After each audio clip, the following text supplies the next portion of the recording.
practical and true sense. Go to Exodus chapter 20. And matter of fact, I tell you what, we'll take it in the order that this chapter gives us. Right? I thought I heard myself echoing. Yeah, I just put up. I just paused your I was YouTube. going to say, well, I'm already there at the school, man.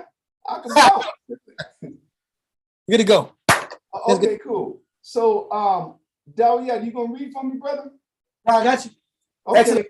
So Exodus 20 and start off at verse. It's gonna be verses 1 through 4 or 1 through 5, just to deal with idolatry. Exodus chapter 2, right? Exodus chapter 20. Okay. Exodus chapter 20, verse 1 through 5. And the Most High spake all these words, saying, I am the Lord thy power, which have brought thee out of the land of Egypt, out of the house of bondage. Thou shalt have no other powers before me. Now, when it says powers, y'all see the word there, it says God. We say power. And now that's talking about any veneration, any adoration of anything outside the Most High. And so in our minds, most of the first thing that comes to our mind, maybe not everybody, but it's different doctrines, right? Because that's for the most part, back in the old days, every culture had their doctrine that revolved around their deities. So that's what the Most High is speaking of first and foremost, because he's bringing us out of Egypt. And Egypt was top-notch idolatry. You know, you guys see, you've seen the figures and some of the figures that are associated with Egyptology, the dog with the human head, or the human with the dog head, actually, and the different deities that they have. So this is what we follow. This is what we practiced while we were in Egypt. Then you had the cow, Molech or Baal, right? Like when we got out the wilderness, Moses, while he was receiving the commandments, our people had created the calf, the golden calf.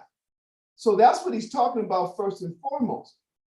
Now, in the extended sense today, our people, the world in general, but we're the ones who the Most High have chosen, we deal with idolatry and the fixation on things now. People idolize money.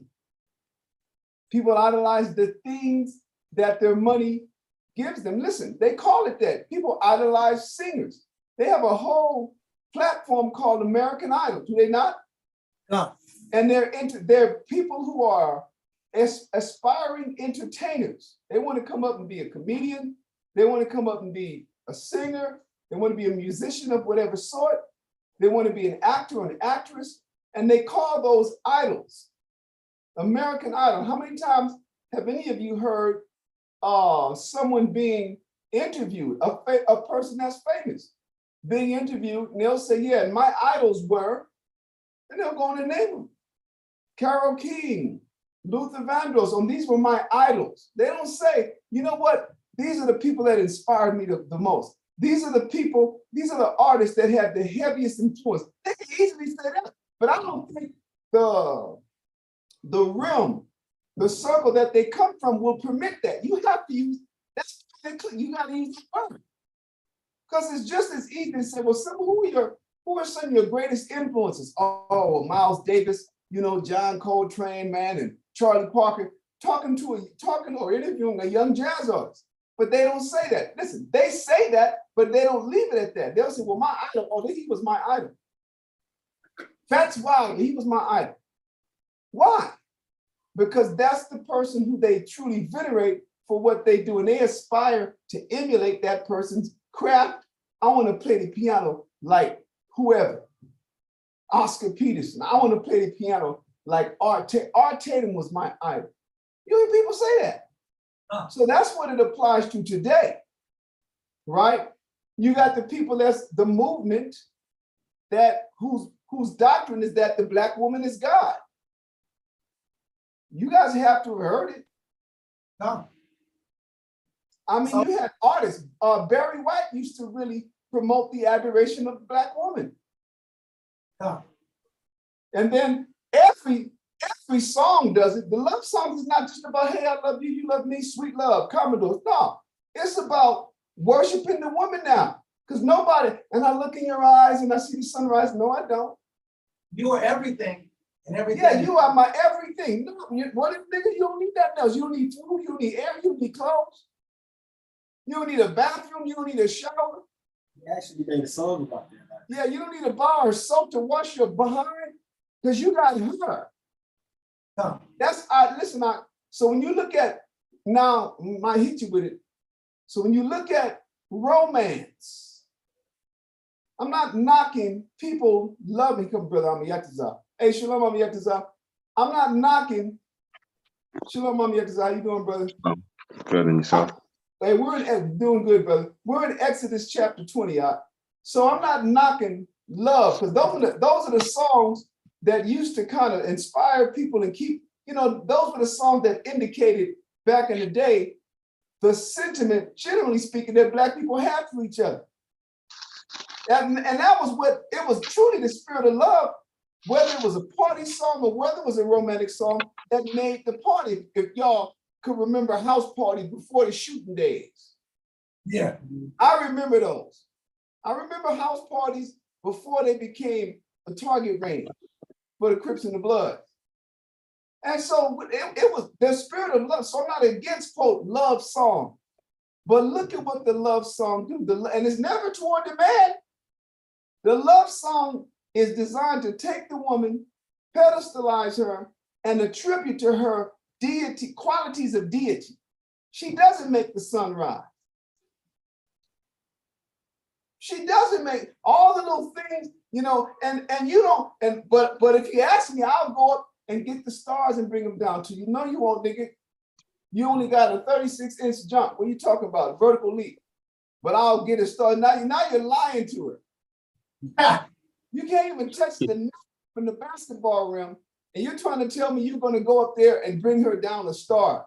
The stars don't belong to her or you to give. They're not good. The Most High sitting there for. In other words, the whole romance attributes such deity that now we take nature and selfishly give everything to her. That's the reality. Now, what are we talking about? We're not talking against the woman. We're talking about idolatry. And so in the old days, you had things that were crafted, images that were crafted out of wood, out of brass, out of gold, out of silver, right? And other objects, whatever. And it could have been anything. Could have been a bird with a human head, crocodile with a human body, Egyptology and all the ancient cultures. But today, because it's not those things, we don't see the idolatry that is before us.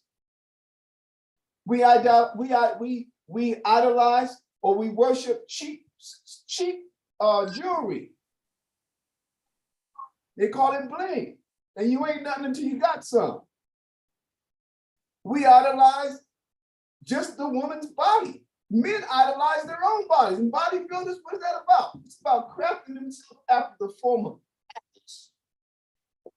Nigga with the globe on his back. But we don't see it like that because why? Because we've grown up, we've been conditioned into that culture, and that's normal. Then we idolize ourselves. What do you think the rap game is about? Yeah. Listen, before it turned gangster rap, and it was some of the funnest rap, but what was it about? It was about everybody with the mic dropping what it is they do and how I be slaying them MCs and them suckers be trying to roll up on me. And then or it's just somebody, I remember, I'm thinking the guy that made the song Cinderella, right? He done took a fairy tale and put himself in it, day to day. Y'all, this might be way before y'all's time, some of y'all in there. But in other words, it was really about all the things that I do, and this, and I take the mic and I do this, and I be rolling like that, and I'll get all the girls, and I be listening to them. I got, bodyguards and 2 big cars and a Lincoln Cadillac. Damn rappers delight. It's all about what? Me, and I do this. You ain't do none of that. What you really did was you went and begged, and you did what it took to get a contract. Lord knows I ain't gonna go into details on that, but that's what you did. That's the hard work that everybody did. Ice Cube, all these hard ass Ice-T gangsters. Brother, let me say this. They done took it every which way but loose to get where they are. And the more prominent they become, the more idolatry that they have practiced. Yeah. That's what Christ lets us know in Luke chapter 4. Okay, what's the next verse? I'm yet as I read it from the top again. Exodus, the brother had read verse 1 only. Exodus chapter 1, Exodus chapter 20 and verse 1 on down. We're going to read just to verse 5. Exodus chapter 20 and verse 1. And the Most High spake all these words, saying, I am the Lord thy power, which have brought thee out of the land of Egypt, out of the house of bondage. Thou shalt have no other gods before me. Go ahead. Now listen to this. Now that's one concept. No other gods. Now listen, now he's going to give us things that he himself views as veneration of other gods. Read on down. Verse 4. Thou shalt not make unto thee any graven image, or any likeness of anything that is in heaven above, or that is in the earth beneath, or that is in the water under the earth. Now stop right there. Guess what that is? And this, listen, now the Most High just gave me this maybe a few months ago, right? Rapping in class, another congregation, and the sister made a point, and I explained it, and then I went later on, maybe a month or two later, and read it in the Josephus, and it cleared it up. This is taught when it says, thou shalt not make unto thee any graven images. A graven images is a sculpture or a statue of any sort. But then he came back and said, or any likeness of anything. You know what a likeness is? Guess what we call a likeness today? A portrait. A portrait, a painting. You're not supposed to have the painting of the patriarchs of there. You wasn't back there. I'm gonna show you that. Like, now this is new to me. But when you go and you read the Josephus, and you read the Josephus about Solomon's apostasy, you know, when he had all of the wives and he began to follow their philosophies, foreign wives. Josephus tells you that there was a move that he made that was a precursor to that. And guess what it was? It says when he went and put those images of the lions in the temple. So now Solomon this was at the time when he was at his height, and he wasn't bowing down to that. But Josephus recognizes that with respect to this verse as having did something that the Most High, having violated something that the Most High commanded. And it was. The Most High said, no graven images or likeness. What's a likeness? I'm gonna get to do me a favor. Look that up on that dictionary. Look up likeness. You know, we're talking about the 1828. So yes. What book and chapter? I'll get it for you before we finish. By the time we get to verse 5, I'll go and get it for you, okay? While he is looking up that definition, I think he's gonna put it up there now. Let's see. Oh, check it out, huh? It says resemblance in form or similitude. Then it goes and tells you. It gives you an example. The picture is a good likeness of the original. So that's a picture that you take with a camera. But then what? You also have portraits that are painted. So when the Most High said no likeness, we ain't supposed to have our houses decorated. Now, photographs of family members, brother, I'm not stepping on that landmine. But guess what? We didn't have that in the old days. I'm not talking about the technology of photos. I'm talking about just because that's adoration of oneself. And so we've gone from, listen, the brother asked for this, and this is actually the statement, right? The claim that I'm making is so, what can I say? Bold. Look at this, Amayetazar. Number 2, resemblance. Well, what resembles a human? Somebody help me out. What? A human. Say that again. Another human resembles a human. Yeah, but we're talking about idolatry. So what is it that resembles anything? You can sculpture something out of brass. You can sculpture or forge something out of any metal. It's called forging, right? But when you deal with wood and stone, then now you're sculpturing something.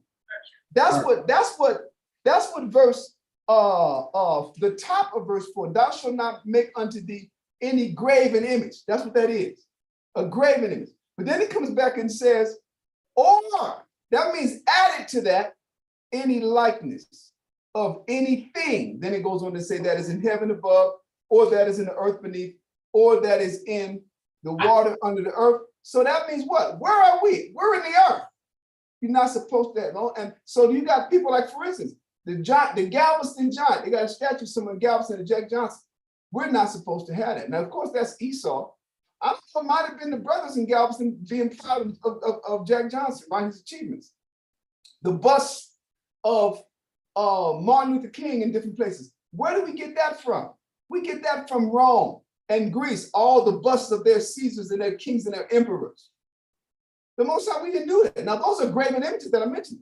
But a likeness is something other than the graven image. And the likeness today, how do we capture people's images? How do we capture something that's not the original, but it captures what it looked like? It's a painting, it's a portrait. So I'm trying to show you, when you say idolatry, brother, this is part of it. But we don't view it like that because it's normal. We just got a photo album. But that's technology. Listen, so was the Most High talking about that back then? No, because we didn't have, nobody came out of Egypt with Polaroids. But if you think that it ain't idolatry, what's the main way pictures are taken today? Damn selfies. Idolize, a veneration of oneself. Go to anybody's random Facebook page and see how many pictures they got of themselves. Think about that. And what is that? That's the likeness of you. All over, like you ain't familiar with you. How many times do I need to see you to know it's really you?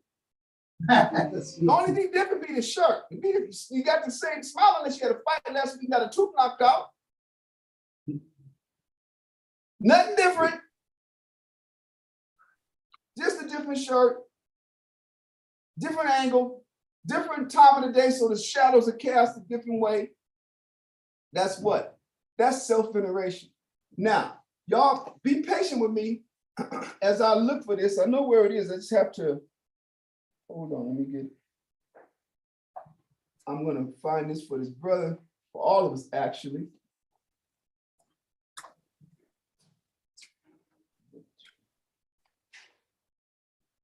Okay, hold up. This is what I'm gonna do. I'm gonna go to the contents and look from the death of Saul to the death of, no, from the death of David to the death of Ahab. So first of all, brother, we're gonna end up in book 8, all right? You're gonna go to Antiquities of the Jews. You're gonna look for book 8. And then from there, you're going to find, let's see, building of the temple. I'm almost there. I'm looking for the right chapter.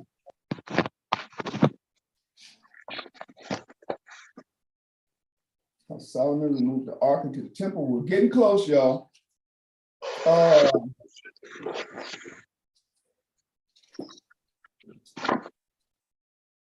Okay, here we go. I have it. Let me see. I think this is it. Hold on. No, that's not it. Hold on. I'm almost there. Yes. So we're in book, what did I say? Book 8, right? Yeah. Book 8, chapter 7. And we're going to read paragraph 5. Actually, we can actually read all of paragraph. Now, I say all of paragraph 5. We may just to seal it, we'll go ahead and read it. But I'm gonna go ahead and start off at paragraph 5. We're in chapter 7 of book 8, right? Does anyone not have a Josephus? Because the brothers got some up in the school. Book 8, paragraph, chapter 7, right? Yeah, book 8, you're in Antiquities. Oh. If this is not familiar with you, if you're not familiar with this, then the brothers who are familiar, help them find when I say antiquities, that's the first half, the first portion of it's divided for the most part into two major portions, antiquities of the Jews, and then the second portion is wars of the Jews. So you're going to go to antiquities of the Jews. It's going to be book 8, chapter 7, and then the 5th paragraph. Now, why are we going here? To show you, to give clarity on Exodus chapter 20 and verse 4, when it says, thou shalt not make unto thee any graven image or any likeness of anything. That's an addendum, that's added. It's not just saying the graven image. It's talking about images, man. And listen, and when you go back and you read when the Most High had us, when he gave Moses the designs to the tabernacle in the wilderness, you read that, right? That's like Genesis. I mean, that's like Exodus chapter 25, 20, it's about chapter 25, 26, 27. It's in there. The Most High has given us Moses the blueprints for the tabernacle, for the Ark of the Covenant, for the mercy seat, for the candlestick, and for the priest's garments. So when you go into the detail of Josephus, brother, we didn't have no images of anything on the curtains outside. Guess what they were? They were images of just flowers. That we weren't allowed to put the image of anything or anyone, not even the angels that sat on the mercy seat with the wings stretched out with their heads bowed. That's because that represented the throne of the Most High. And that's how the angels, the scriptures tell you in the book of Revelation, that's how the angels are before the Most High, bowed. And because that represented his presence among us and his throne, that's why he had Moses, he gave Moses the design for that mercy seat, for those celestial beings to be what? In gold, to be bowed before the Most High. Aside of that, it wasn't allowed. Now, this is going to show you, this will give some insight into that. I'm not being, quote, an extremist. So go ahead, I'm going to get this start off with verse 5. I'm sorry, I said verse 5, y'all know, paragraph 5. Antiquities of the Jews, book 8, chapter 7, and paragraph 5. But although Solomon was become the most glorious of kings and the best beloved by the Most High, and had exceeded in wisdom and riches those that had been rulers of the Hebrews before him, yet did not he preserve in this happy state till he died.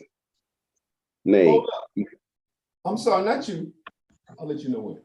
Go ahead. Go ahead, Amiyatazar. Nay, he forsook the observation of the laws of his father. So it's showing you he had garnered the love and the true favor above all kings before him of the Most High. He's speaking of Solomon, but he didn't maintain that standing. That's what it says. Nay, what up? Go ahead. He forsook the observations of the laws of his fathers. Continue. And came to an end no way suitable to our foregoing history of him. That means his end. He went out completely contrary to what the esteem that he had before the eyes of the Most High and the people. He didn't continue in that, and so his exit was infamous. Go ahead. He grew mad in his love of women. Listen to this. What does the term mad mean? The term mad means crazy, insane. He grew insane for his life. He became a dang sex woman addict. An addict. Go ahead. And laid no restraint on himself in his lusts. Now listen to this. So I ain't going to even go into detail. That's like for me to be talking with brothers like, I'm a Yatazar in the war and stuff. But just you guys understand, you're men.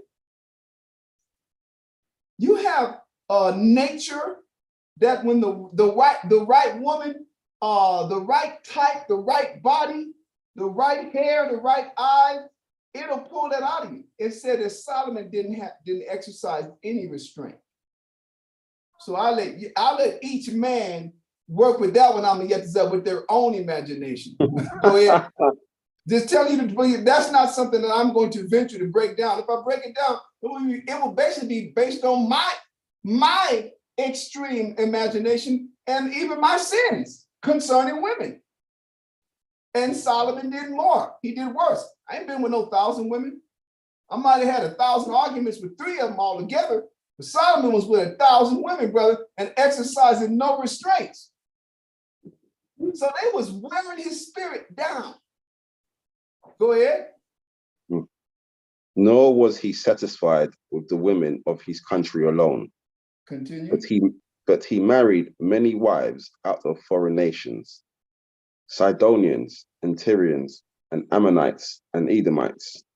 And he transgressed the laws of Moses, which forbade Jews to marry any but those that were of their own people.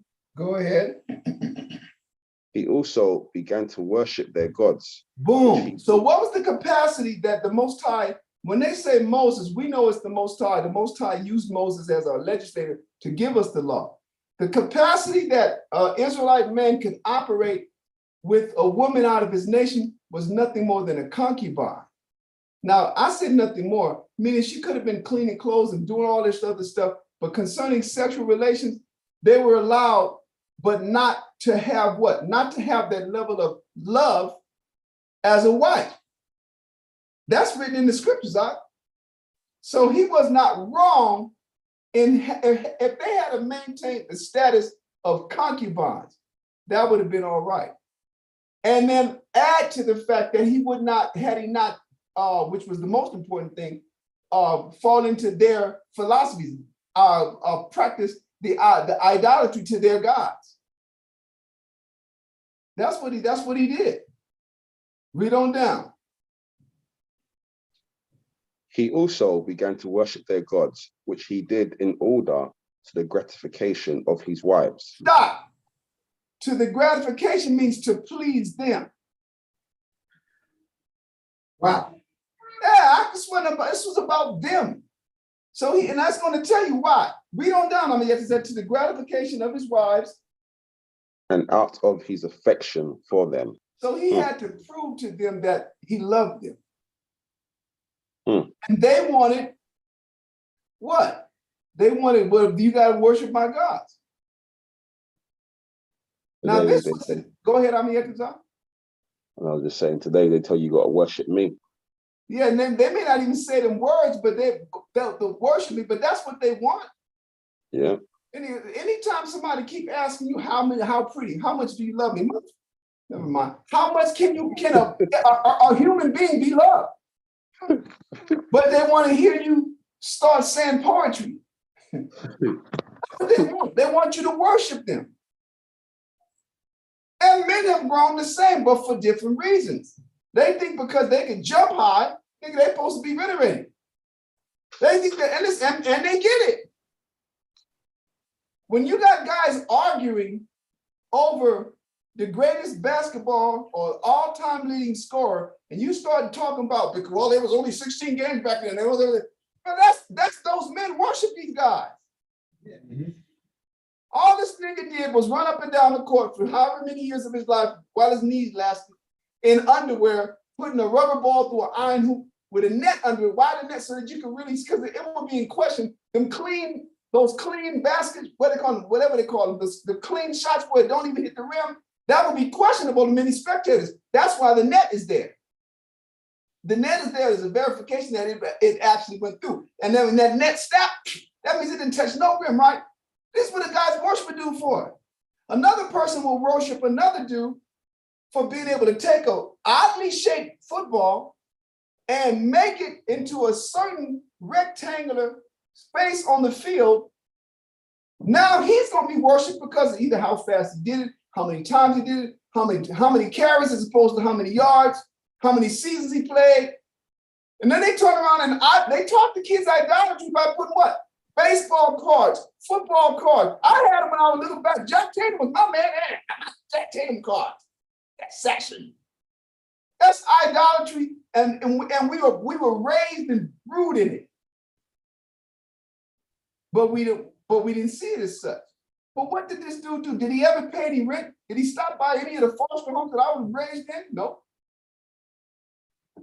All he did was get up on Sunday morning and run.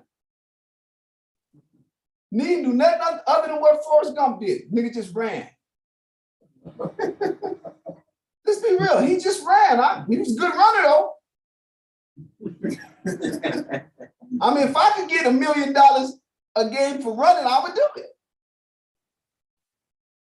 And I'd have all the problems that come with it. And so they expect to be idolized. They idolize themselves. Anytime you hear a person defending, well, hold on, if one chamberlain has to chime in and speak on his behalf, and that not another speak on it, then he's idolizing himself. And that's how subtle idolatry is. But it's blatant in the eyes of the Most High. Because who gave you the legs? Who blessed you with the speed? Who blessed you? Who blessed you with those godlike qualities? The Most High. So that you can honor. That's why we're called the Mount Zion. We are the instrument, we are the monument on earth through which the Most High receives his glory. We ain't supposed to take that glory. We didn't make ourselves. He gave us all of those qualities as a reflection of himself. We're his people. We are, what is a monument? Washington Monument, Lincoln Monument, they're there so that they call to people's attention the fact that this person existed. And if you're so curious, not because you see the statue, you might go and start buying books on Abraham Lincoln, all because you saw the Lincoln Monument. You want to learn more about Abraham Lincoln and all the lies they're telling about him, how he freed the slaves, right? That's an idol. And they got Black people worshiping him for having done something that he didn't do. Yes, brother. You want to Mount Rushmore? All of them. That's our people. And that's Esau. Don't listen. Do not be fooled. That's Esau's monument to who he conquered to take the land. But it's a form of idolatry for our ignorant people. But for them, that's a what? It's a token of whose land this was and what we had to go through to get it. And because if they truly honored those people, why do they have their descendants pushed up on reservations with no running water, with a third world life expectancy in the Dakotas alone? You know that they don't make it 250 at all. They make it to about 40s. You know that. In the Western Hemisphere, the shortest lifespans you'll be found in Bolivia, Haiti, and in the Dakotas on the reservations. So that's about what? An acclaim to who? It's like a notch in the belt of a gunslinger. That's the reality. Talking about the I'm talking about the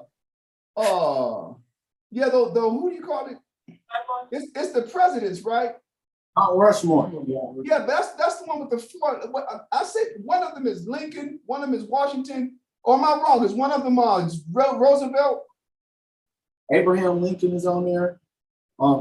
Jefferson. Roosevelt. Jefferson is, I think Jefferson. Thomas Jefferson is on there. Theodore Roosevelt. I believe Roosevelt. So it's for them, it's idolatry. But for us, it's there to see who our conquerors were. Just you go to New York and you see the Museum of Natural History, and out in front of the Museum of Natural History, they have a statue of Theodore Roosevelt on a horse, and on one side, he got a Black man, on the other side, he's got a Native American, because those are the people that were conquered in order to get this place. And that's them idolizing and venerating themselves and their achievements. Anyway, Amiyaka, where did you leave off? Are you there? All right, I'm gonna read. It says, this very thing, we're I'm right on mute, after. Oh, I'm sorry, go ahead. I was on mute. This Okay. very thing our legislator suspected and so admonished us beforehand, that we should not marry women of other countries, lest we should be entangled with foreign customs and apostatize from our own, lest we should leave off to honor our own power and should worship their gods.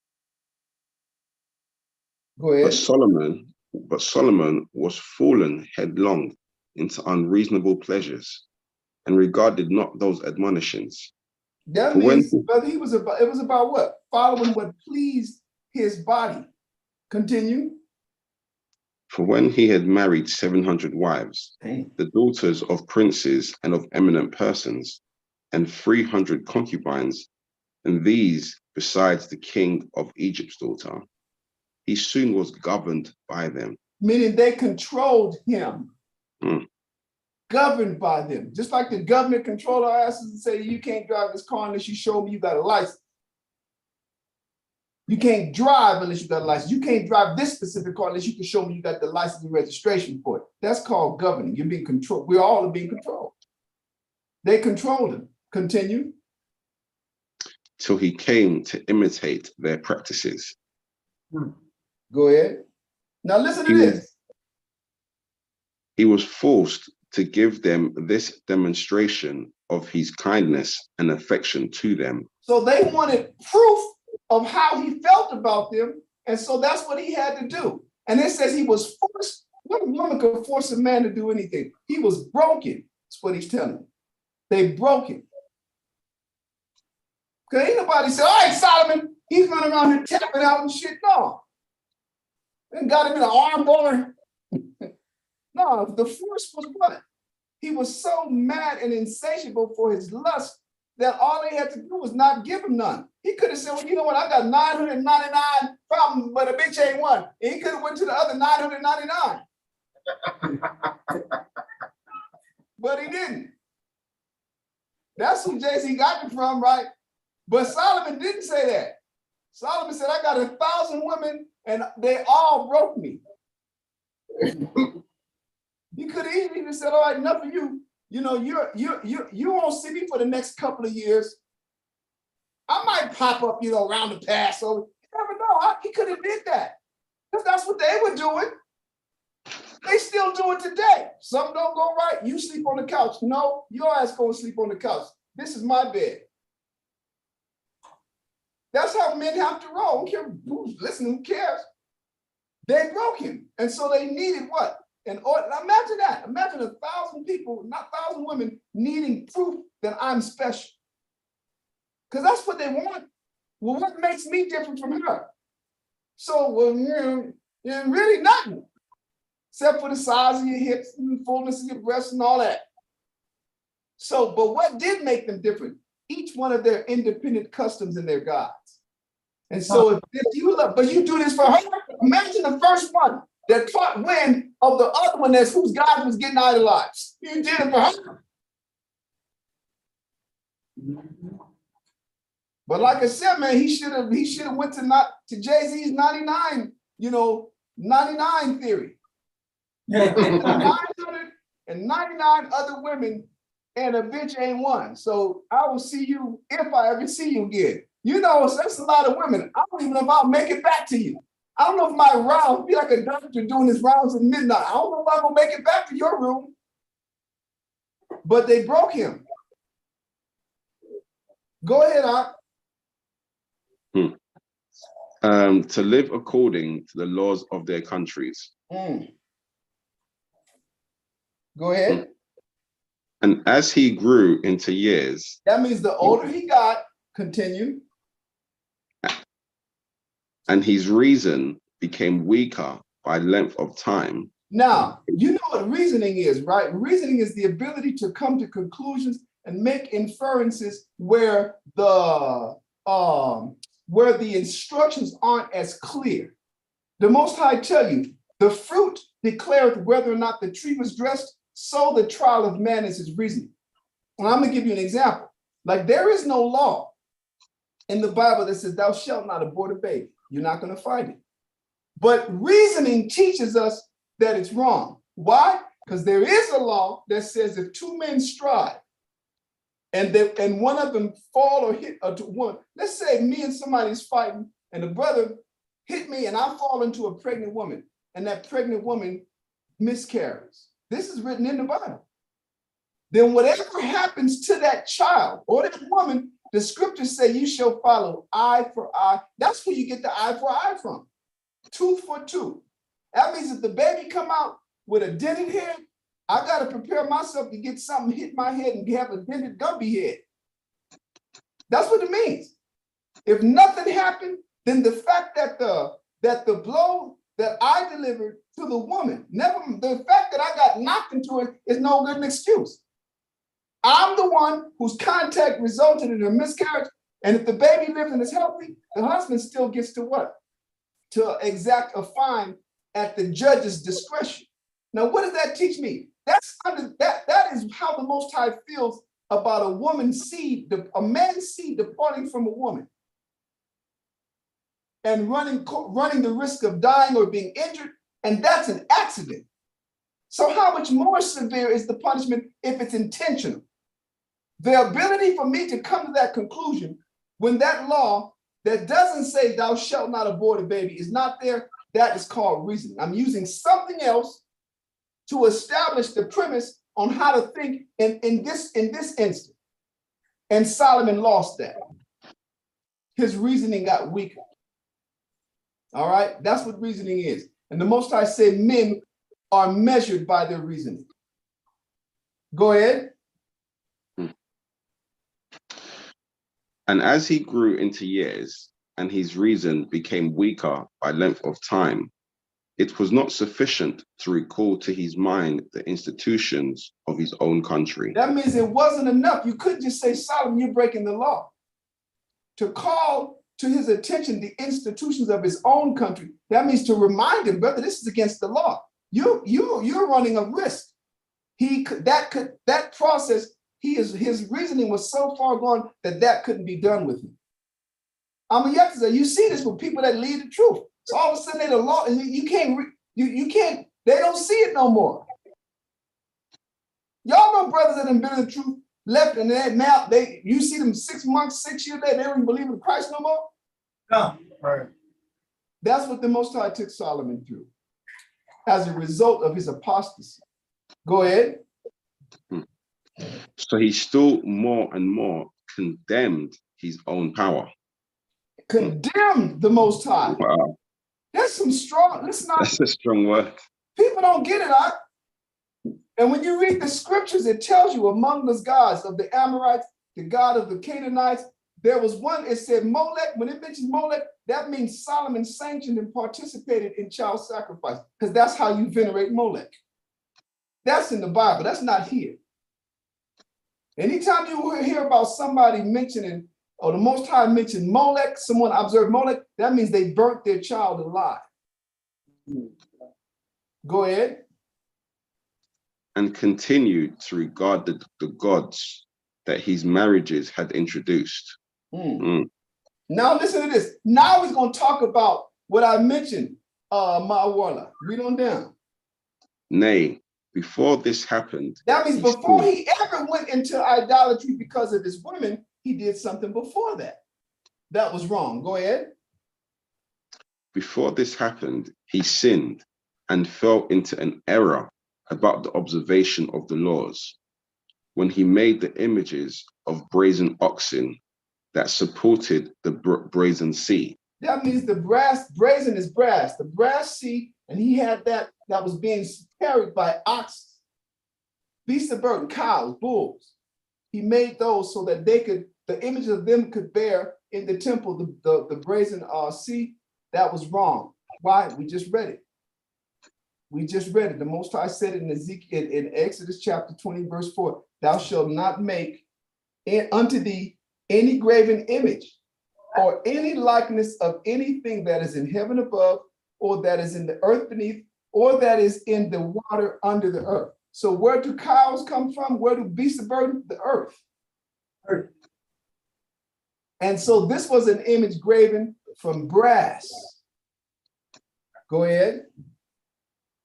And images of lions about his own throne. Remember I mentioned the lions earlier? The lions were the two that sat in front of his throne. That was wrong. Huh?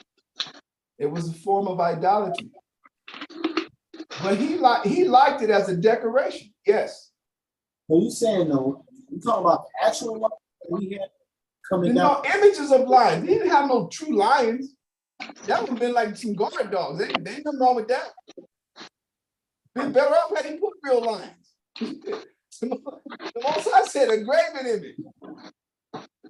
Yeah, but that's what he did. He had statues of lions on either side in front of his throne.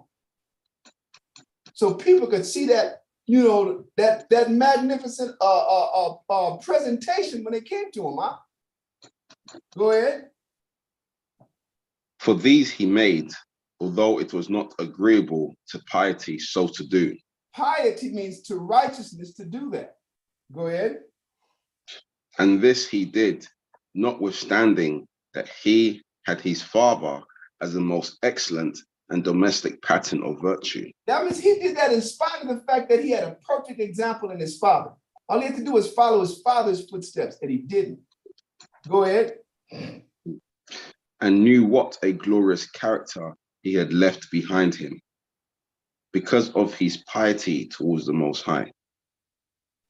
Nor did he imitate David, although the Most High had twice appeared to him in his sleep and exhorted him to imitate his father. So he died ingloriously. All right, I'm gonna use the restroom. I'll be right back. And I'm gonna get to, we'll pause right there and we're gonna go back to Exodus, okay? So I wanted to show you the extreme of idolatry that goes across today, and we don't even know it. So I want you to make sure that you understand the image, the likeness of any image. That's not talking about a statue. That's something aside from a statue or a sculpture. That's talking about anything that could be crafted by the hands of man that could be likeness. Today, it's paintings and portraits. That seems harsh, but the Most High didn't give us even our family members to idolize. Huh? We're custodial stewards of the Most High's children. When we go to fornication, I'm going to show you. The Most High said we was burning his children that he gave us. They're not ours. We're custodians. He's the father of all spirits. We're stewards over something and someone that belongs to someone else. Even though the Most High used us as the physical vessels to bring them into the earth. I'll be right back.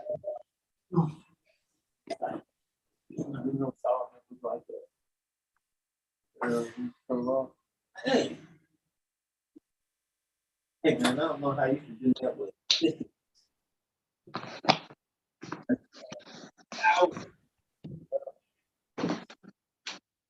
I mean, you think you have a PR man saying, hey man, hey, Solomon, hey.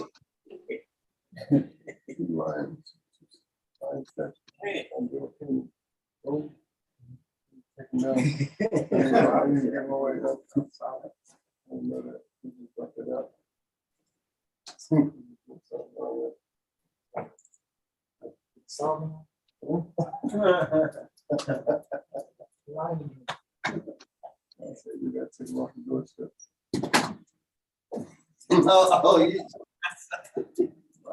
I didn't know. I know now.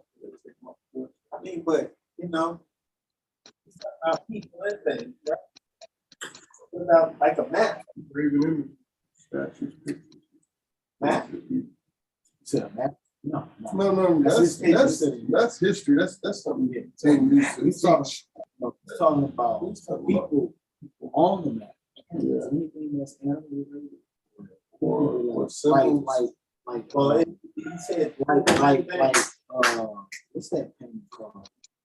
Mona Lisa. Right. Mona Lisa is considered. Oh, okay. Yeah. Michelangelo. Yeah. Different paintings. The hands on the roof trying to touch. That. Yeah. Yeah. I'm sure God would have something wrong with that. Man, I didn't know Solomon was. I thought Solomon was honorable. He was, but in time he fell off because all his women. He got caught up in his lust. Very honorable. He got caught up in his lust and let all women take him off. Yeah, because he wrote some of the most Wisdom of Solomon, right? And he wrote Proverbs. Wisdom of Solomon. Yes, Wisdom of Solomon. Ecclesiastes. But he made a mistake. Yeah. Oh. It's like his David made a mistake also. Yeah, Moses made a mistake too. yeah. Killed somebody. That wasn't Oh. Okay. He was defending his people. That was the Egyptian. and he was defending himself. Right. Because the Egyptian was about to beat one of his brothers to death. Be careful. And then he ran on. That was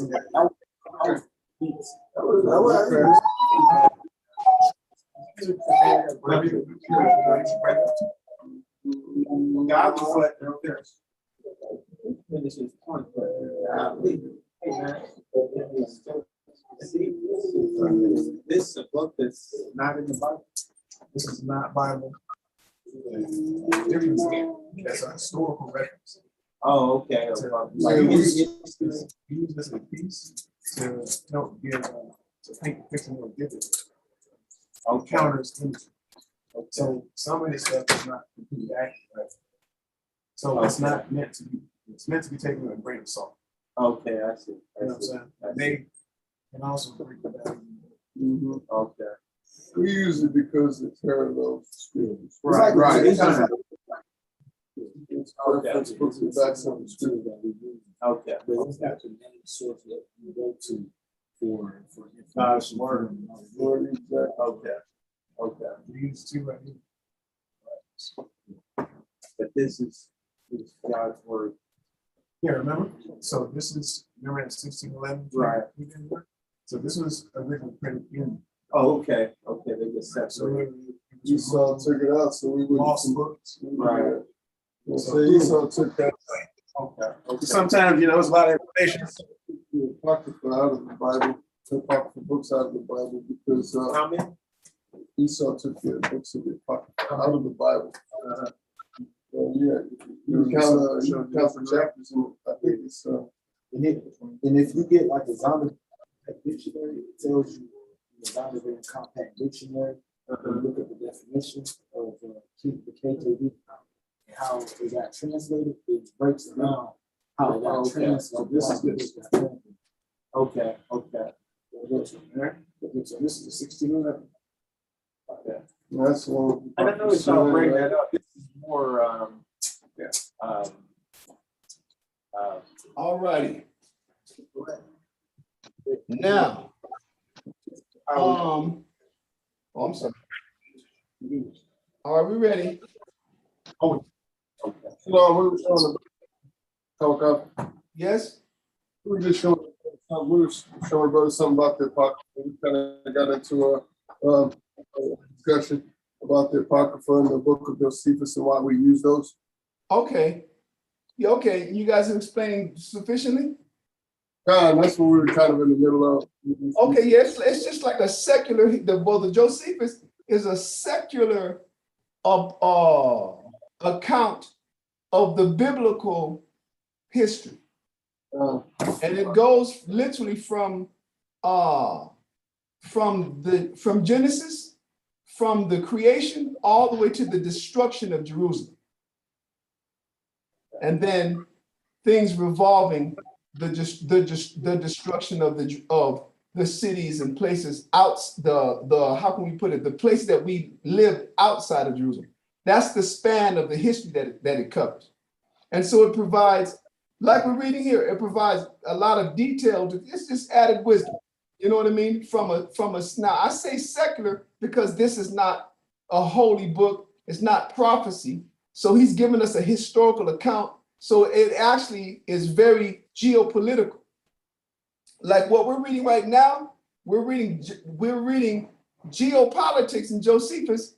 In other words, domestic issues in Israel and how international relationships affected how our kingdom was run. Geopolitics. But people don't, but the same thing is in the Bible, but it doesn't come across like that to people because it's in the Bible and they think it's a book of religion, but the Bible is a book of geopolitics as well. So, and then the Apocrypha they were explaining, it's just a portion of the Bible's, the scriptures, the books that were taken out. And if I guess you begin to study with the brothers long enough, you'll see there's some very sensitive and strategic. That was to have removed those books was a strategic move because it provides a whole lot of clarity. And those books, especially Second Esdras, they help remove the Bible in people's minds from being perceived as a religious document. It just becomes more, it's literally becomes more geopolitical. Okay, you're welcome, brother. Okay, so Amayetu, you there? Yep. Okay, cool. So now let's go back to Exodus chapter 20 and read verse 4 and then finish with verse 5, all right? Yep. Yes. I got a question now. Okay. We was talking about the statues and everything being created by hands. Is that the same thing goes with jewelry? You know how Native Americans wear. But let me say this out. I'm gonna show you something. Now, when you want to deal with jewelry, hey, listen, that's a beautiful question. Go to Matthew chapter 23. Now, this is about the most like Christ was coming at the priest. Let's go there. Listen, this is with respect to that specific question, all right? Jewelry was allowed. The Most High tells in Exodus, in Ezekiel chapter 16, Ezekiel chapter 23, I believe, the Most High hooked us up on. But guess what he didn't, what we weren't really supposed to be having? All of those little trinkets and talismans. Not even the shield of David. Hey. I'm going to show you. In that chapter. Right there hiding out in the open. Because the shield of David is the Most High. That's who protected David from all his enemies. And the fact that David what? Walked in the fear of the Most High, and so the Most High what? Was a shield and buckler unto him. It ain't don't get me wrong. Yes, the Most High have lilies, his favorite flower, made in the form of that hexagram. But we're not supposed to be into no shape. No shade. I'm not. Let me show you. I'm going to get this up. Matthew chapter 23 and start off at verse 1. Thank you for that question. Matthew chapter 23, verse 1. Then spake Yahushua to the multitude and to his disciples, saying, the scribes and the Pharisees sit in Moses' seat. Now, this is Christ talking to us. He's talking to us about those people who what? Descended and had Moses' office, the priests and the scribes, the authorities of the law, and those that had the best skill in interpreting how the law was supposed to be executed. Go ahead. He said they're in Moses' seat. Go ahead. All therefore whatsoever they bid you observe. Sorry. All therefore whatsoever they bid you observe.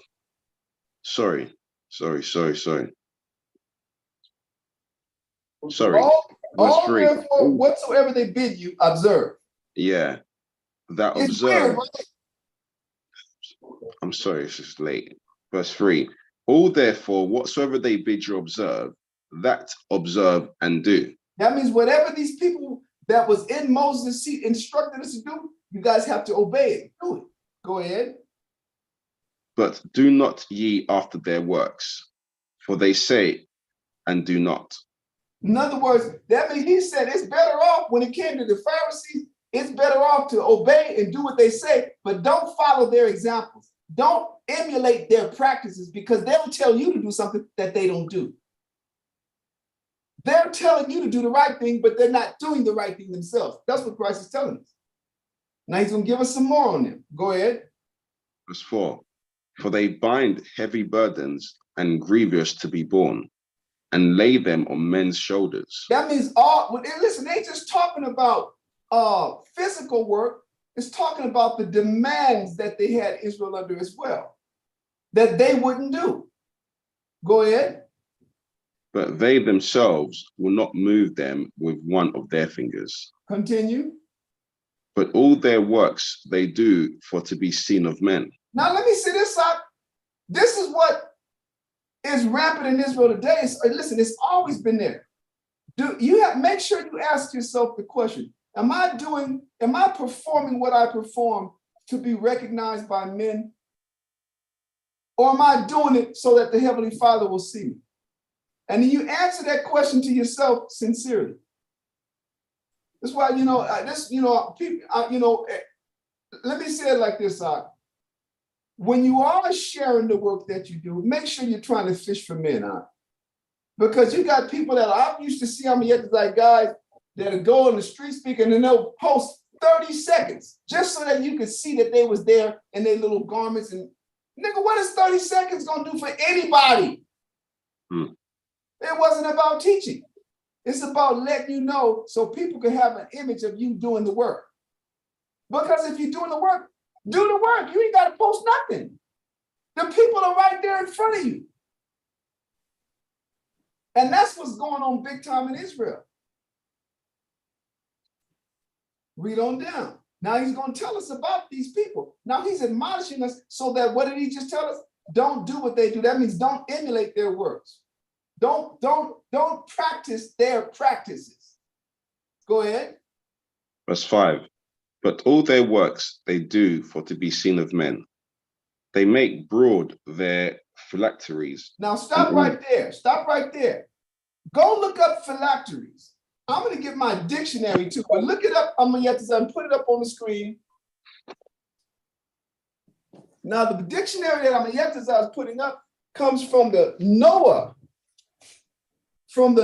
Webster dictionary, and it was created and released in 1828 to be the source that people could refer to so that they could better understand what the words meant in the Bible. That's why most of the examples, and not all of them, are mostly what? Are biblical verse examples to help you understand the word and its use. Now look at this. A phylactery, in a general sense, is any charm, spell, or amulet worn as a preservative from danger or disease. Right? So that means you can wear a necklace out that have something on it, and that something on it, people, they call it a talisman, a charm, a spell, an amulet. That shows you, the Most High didn't authorize that. But he's telling us this is what, and then guess what? Now another one, among the Jews, a slip of parchment on which was written some text of scripture. In other words, particularly of the Decalogue, that means you had people that would walk around with the 10 Commandments written on their chest, huh? The 10 Commandments you carry in your heart, in your mind. But he's telling us that's what the Jews or the Pharisees did. That's what he said they'll have the biggest phylacteries. Most High didn't have us to walk around with the 10 Commandments. He wanted us to keep the commandments. Yeah. He wanted us to do the commandments. Okay, you see what a phylactery is, right? I'm gonna see if I can find the very same word in my secular dictionary, LMNOP, PHY.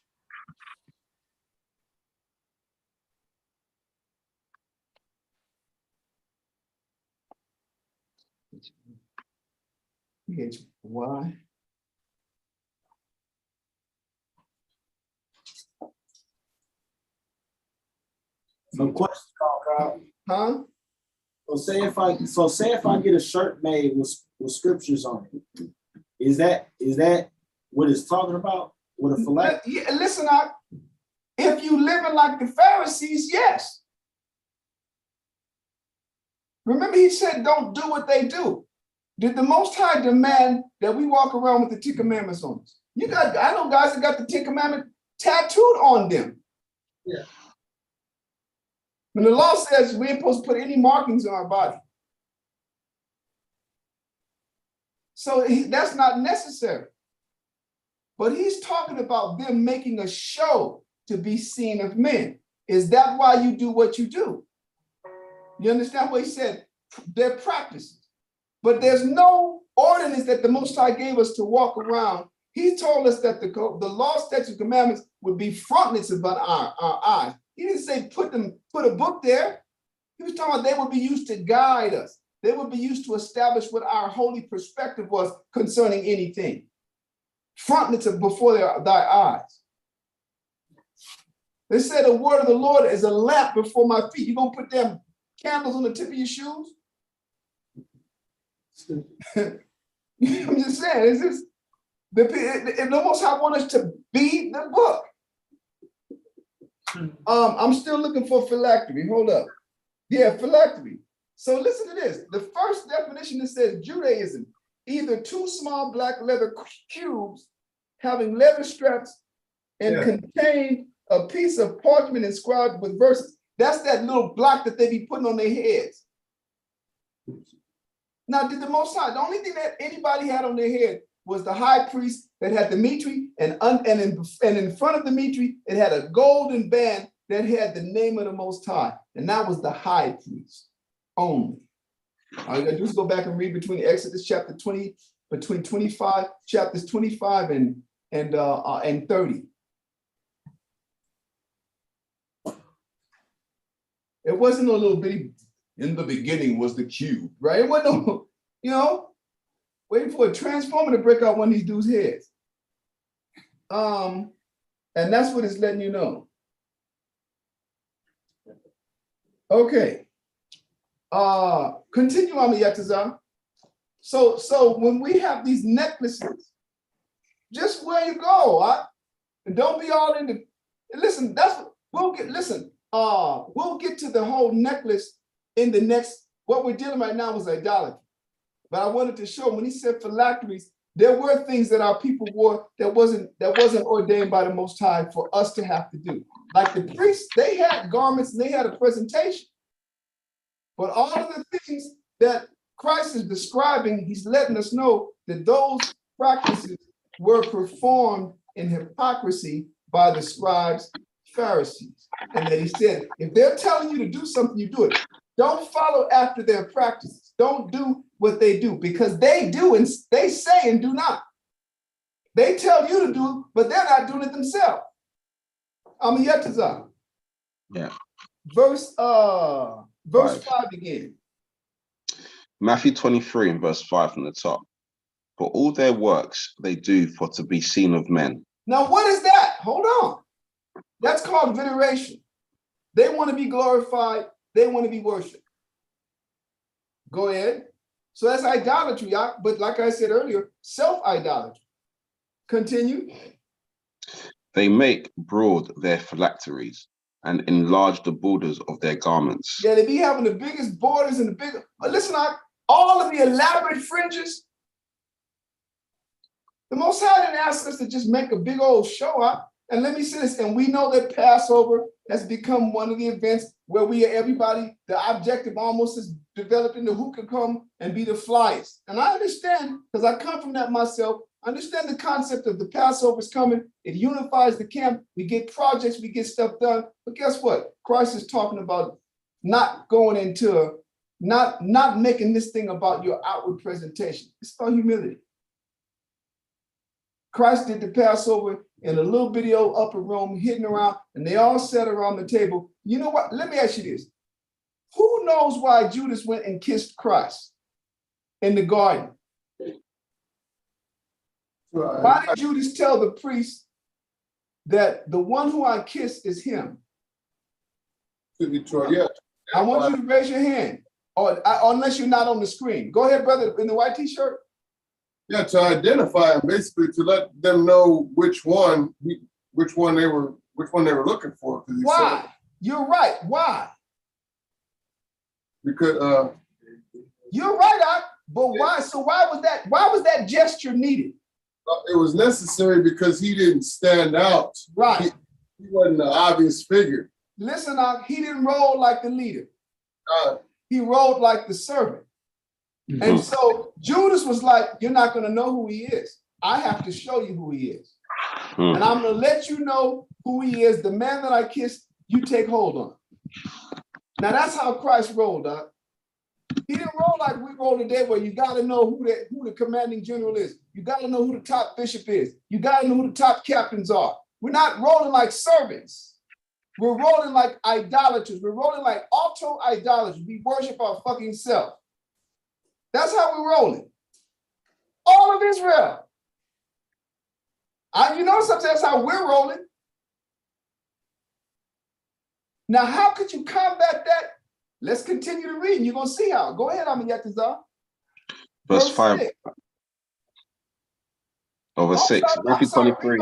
Read verse 5 again. Go ahead. Matthew 23, verse 5 from the top. For all their works they do for to be seen of men. They make broad their phylacteries and enlarge the borders of their garments, and love the uppermost rooms of feasts. Stop right there. So if Christ told us don't do like they do, then what do we have to do when we're reading? We do the opposite. We don't have to be the top dogs at the Passover. We don't have to have the garments that stand out the most at Passover or anywhere or at street speaking. That's how Christ rolled. And the scriptures tell you in Philippians chapter 2, he made no reputation of himself, but took on the form of a servant. Hey, Kawakab, Yeah, brother. I have a precept for that too. Where you at? What you got? Send it to you. Say that again. I sent it to you. Well, you can read it right now. Ecclesiasticus 11:4. Go read it out. Let's see what Ecclesiasticus in the Apocrypha. Yes, sir. Okay, and I don't even know poker terms. I was gonna try to say I'll catch you. What? How do they say? I'll raise you and see you one. I'll see that and raise you one. So go ahead and read it. I was just trying to be witty. I can do some poker terms. Go ahead. Ecclesiasticus 11:4. Boast not of thy clothing and raiment, Check it out. Go ahead. and exalt not thyself in the day of honor. Booyah. For the works Go ahead. of the Lord are wonderful, and his works among men are hidden. That means the Most High don't be showing everybody his majesty and his works among the men. Now, hold on now. Who does he show it? Is there more to that? No, sir, that's it. Okay, now, same reader, go to Ecclesiastes chapter 3 in the Apocrypha. That's why I say, I'll see you and raise you one, brother. Yeah. And I want you to read, I said chapter 3. Where am I at? Chapter 4. Okay, I want you to read verse 18. Oh, yeah. Ecclesiasticus chapter 3, verse 18. The greater thou art, the more humble thyself, and thou shalt find favor before the Most High. That's how you get the Most High's love. The greater you are, when you say greater, it's not talking about your own. It's talking about the things, when it's evident that the Most High is working through you, you've been a great example for the men. Your understanding is beginning to blossom. Your teaching is beginning to be more fruitful. It's beginning to touch men. Your fire is contagious for men for the Most High, but you got to be more humble. You ain't supposed to start calling yourself no top bishop or no commanding general. Christ didn't do that, and the apostles didn't do that. People think the rank is about authority. You're not supposed to take authority. The rank, when you go back and you read well, how the Most High had Moses' father-in-law suggest the ordering of the rank, it wasn't about authority. It was about responsibility. Who would be willing to help Moses bear the burden of those millions of people that was coming to him, that he was teaching the law all day and sending them home tired and being worn down himself? That's what it was about. And so he said, listen, you're going to have to establish officers of 10s, officers of 50s, officers of 100s, because if you don't, you're going to burn yourself and these people out. It was nothing about rank. It was about responsibility. Who would share the burden? Who would carry the load? He's not heavy, he's my brother. I'm gonna help him. That's what it was about. And then as you began to grow, and the Most High, listen, as great as Joshua was, guess what Joshua was known as? The servant of the man of the Most High. He wasn't, but he was the general of the army that would go and take the land of Canaan. But he was a servant. So thank you for that. Is that Nagahan. Nagahan? What's up? I'm saying that was you that brought that verse out, the first one, right? Yeah, the Ecclesiasticus, yeah. That was Yeah, thank you for that. Read one more verse. Read verses 18 through 20, and then we'll get back to Matthew. Ecclesiasticus chapter 3. You want 18 again or 19? Yes, read 18 again, please. Verse 18. The greater thou art, the more humble thyself, and thou shalt find favor before the Most High. Verse 19. Many are in high place and of renown, but mysteries are revealed unto the meek. The Most High don't be showing everything to the men of the rank, and everybody at the top sometimes. If you're humble, you get it. But if not, the Most High go to the meek person. He go to the lowly person and open their mind. Because that person knows it's not about them. It's about glorifying the Most High and not anybody's specific elder. This is why the division, the only reason why there's division in Israel is because men are putting themselves, promoting themselves, and making their interests more important than that of the Most High. That's the core. Now it manifests itself in different ways, but the core of the division of Israel is self-idolatry. That's what it is. They make their issues and their interests of greater importance than that of the Most High, than that of Christ. Christ didn't even come and do that. Christ didn't come and promote himself. You can go through the scriptures and read in the Gospels where Christ would heal people and say, now you don't tell nobody, but go back to the temple and do the sacrifice like the law of Moses said. And then that person for joy would go and what? And pronounce what happened. Would be Christ. Why? Because the scripture said that. The scripture said in Isaiah 53, he will not cry, or it might be Isaiah 11. When it prophesies about the coming of Christ, he said, he will not cry. I mean, he wasn't going to draw attention to himself. He just walked into the cave and, come on, Lazarus, wake up. Boom. Woke the man up out of his sleep because he was dead and moved on. Then the person, they went and told the Pharisees, he just raised him from the dead. Pharisees like, what we going to do, man? This can't continue. Because if this dude continue, everybody's going to follow and believe him, and the Romans are going to come and take our place in our nation. This was all about themselves. And that's what's taken. That's the major part of the division. It's the major part of why men can't get along. Guys that sat shoulder to shoulder at the school on 1 West 125th Street, that's why they can't get along today, because everyone is about themselves. Anyway, final verse, verse 19 and 20. Okay, verse 19. Many are in high place and of renown, but mysteries are revealed unto the meek. Go ahead. For the power of the Most High is great, and he is honored of the lowly. He is honored. That means he receives his recognition through your insignificance. Now hold on, I'm gonna prove it to you. You have to put lowly up on the screen, please. How is the Most High gonna get the credit when you always talk about you, or your elder, or your captain, or your general, or your bishop, or your deacon? How can he get the glory? You just took it. You just stole it.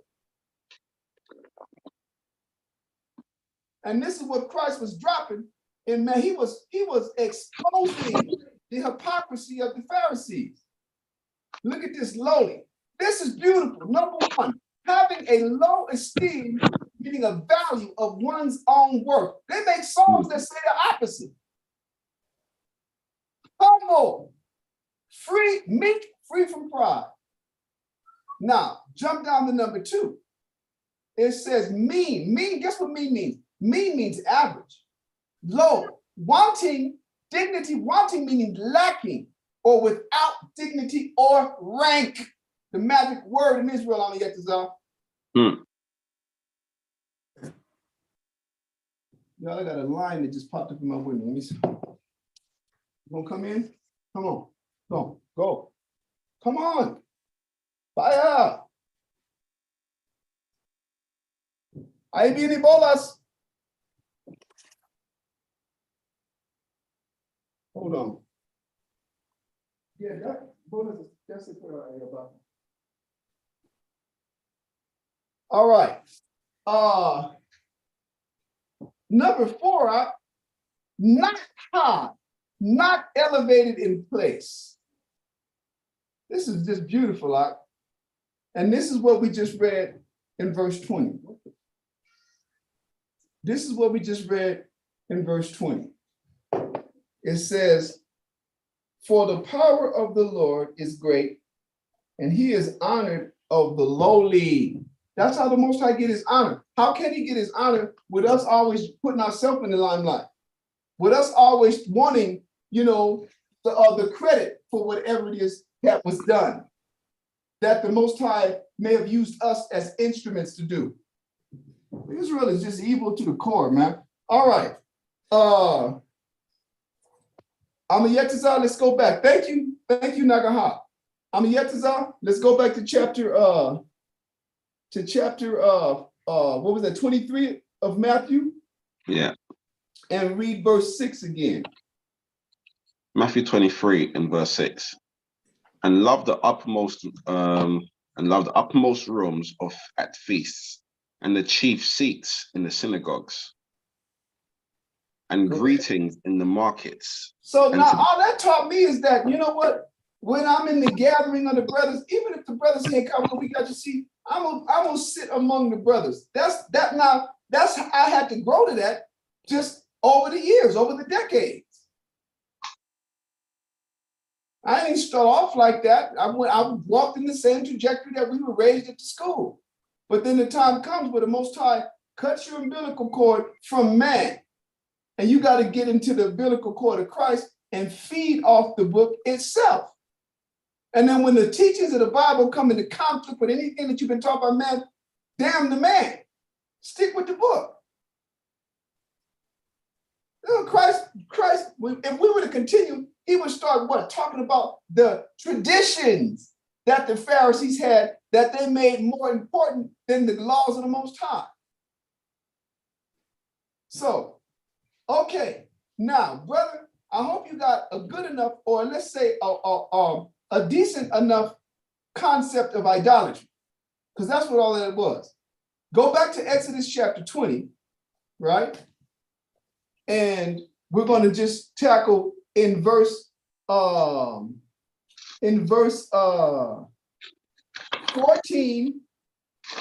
and 17.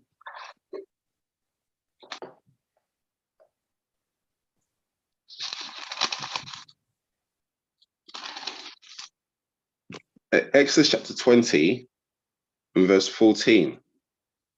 Thou shalt not commit adultery. Now, what is adultery? Adultery is when a man goes and has sexual relations or desires to have sexual relations with a woman that is already betrothed or married. That's on the man's part. It has nothing to do with him being married already. It's the person with whom he is engaged or attempting to be engaged with sexually is already spoken for or married. A woman is when what? When she is married or spoken for and what? And has relations with a man other than the one for whom she is spoken, to whom she's betrothed or married.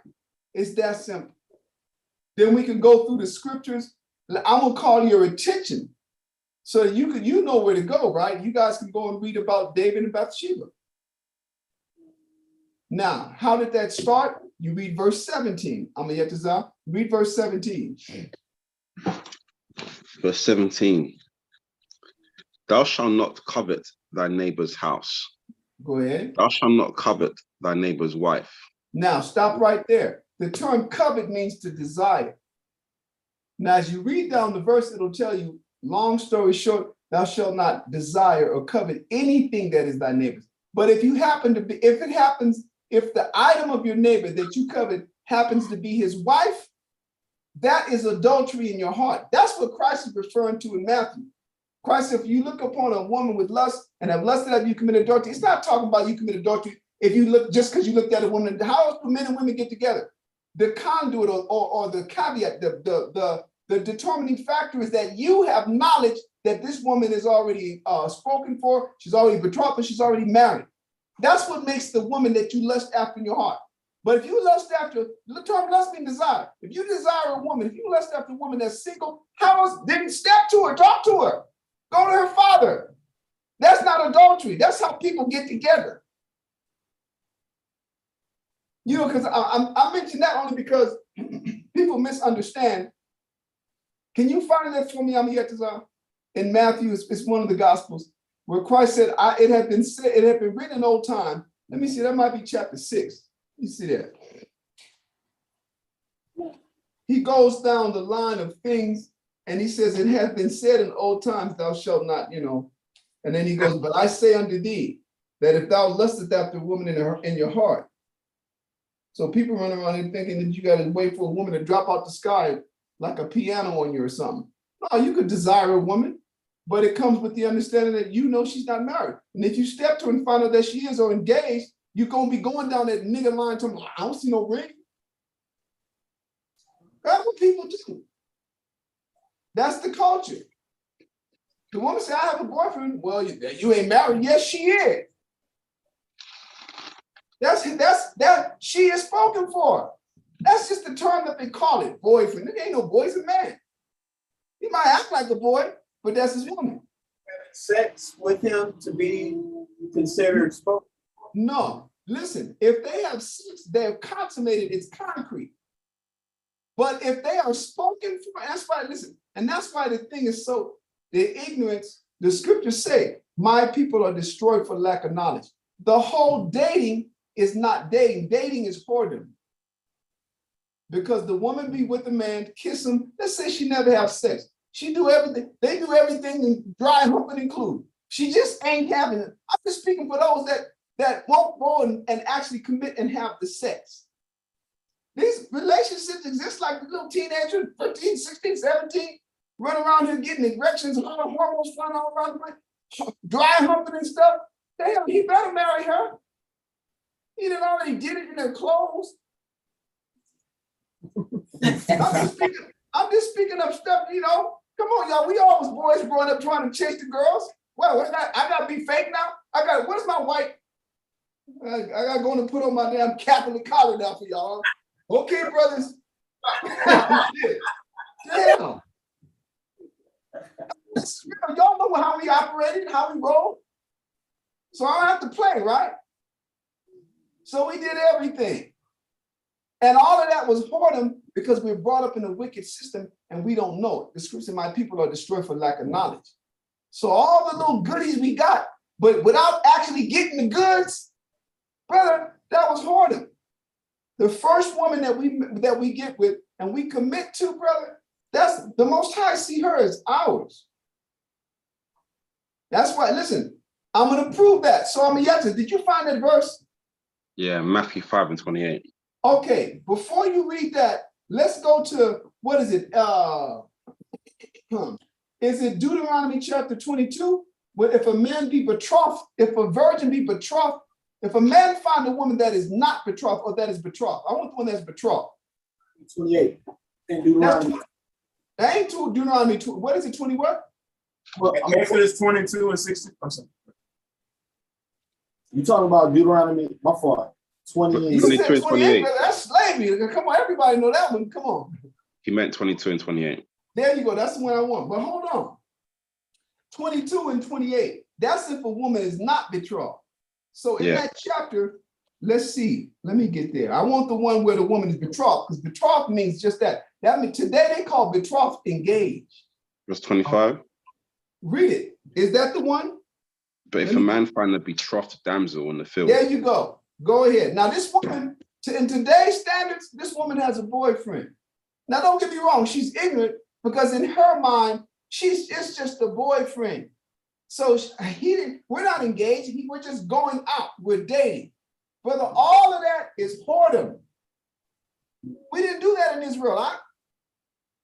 Once a man began to court a woman, he went.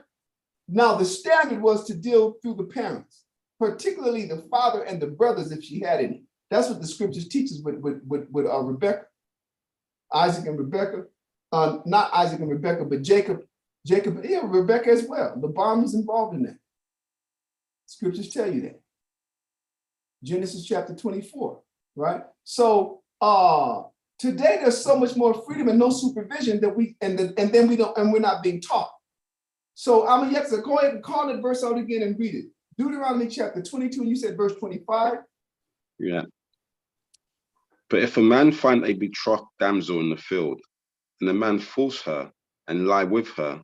That means what? That means he go and have sex with her and knowing that she's betrothed, knowing she's spoken for. So today we're ignorant and we think in our mind, well, she's just his boyfriend or she's just his girlfriend. Man, she's with him. And then the woman herself was saying, I ain't seen no. No, if you If you happen to be more appealing than who she's with, she'll say, well, I ain't got no ring on. Nigga ain't give. Babe, listening to the gospel of Beyonce. He didn't put a ring on it. Dancing around in the leotard, telling the girls, if you make him put a ring on it, while she got a husband, she got a whole bunch of string of lonely ass women following her idiocy while she's got a husband. As ugly as he is, she got one. All of that, it teaches us to what? It's harder. You're teaching a woman until he's giving you that ring, you're not his. He's not yours. That's wrong. But like I said, we've been raised in ignorance with respect to the Most High. Then we get this lie about how America was crafted and built unfounded in biblical principles. I'm still looking for it. I ain't found one biblical principle. Yeah, of course, killing is against the law. Yeah, of course, stealing is against the law in the Bible. But I'm talking about the actual culture, the actual structure of the Bible. It's wrong to kill a nigga in India. You can't kill nobody nowhere in the world. That's the general law everywhere. That don't mean it's biblical principles. You ain't just walk up and kill a nigga in Saudi Arabia. And that's one of the bloodiest places on the earth. Still against the law to just up and do it, but it don't make it work. Are they following the Bible? Not any more than Esau is. So we are being raised up in an antichrist setting. And so all of these practices are antichrist. They're against the Most High. They're contrary to law, contrary to divine law. Go ahead, I'm gonna get to that. What happens? Verse 25 from the top. But if a man find a betrothed damsel in the field, and the man false her and lie with her, then the man only that lay with her shall die. No, I want you to start off in verse 23, because this one, verse 23 tells you if she is committed. In other words, if she had consented, she's betrothed, but now she consented to be with another man. Go ahead. Verse 23 of Deuteronomy 22.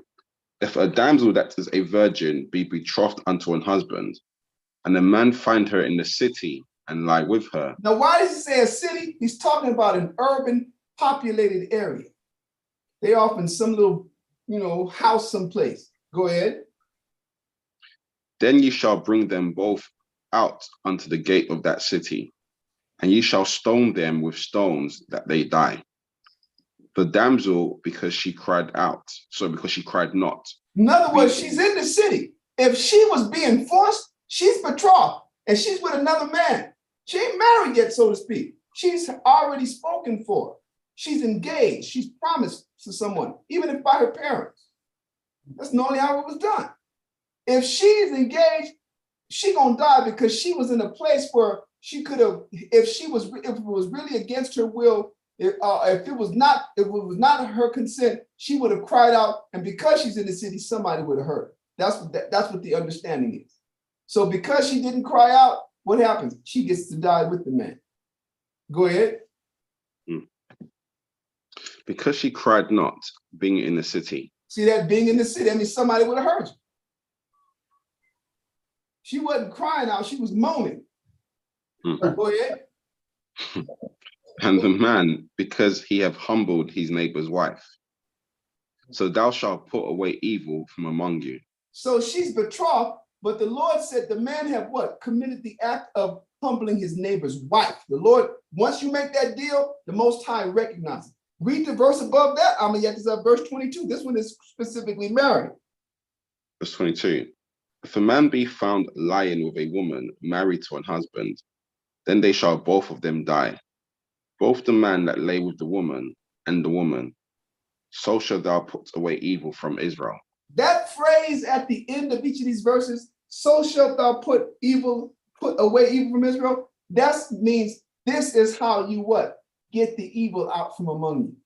So shalt thou put away evil from Israel. This is how you're going to what? Curb evil. This is how you're going to deter evil. It's a deterrent. Now, jump down, I'm going to get to verse 25 and 26. No, verse 25 to 27. Verse 25. But if a man find a betrothed damsel in the field, and the man false her and lie with her, then the man only that lay with her shall die. Why? The field means what? A rural area. Well, your neighbor is damn 6 miles, 10 kilometers down the way. Go ahead. But unto the damsel, verse 26. But unto the damsel, thou shalt do nothing. Hold on, y'all. Come here. Come here. Come here.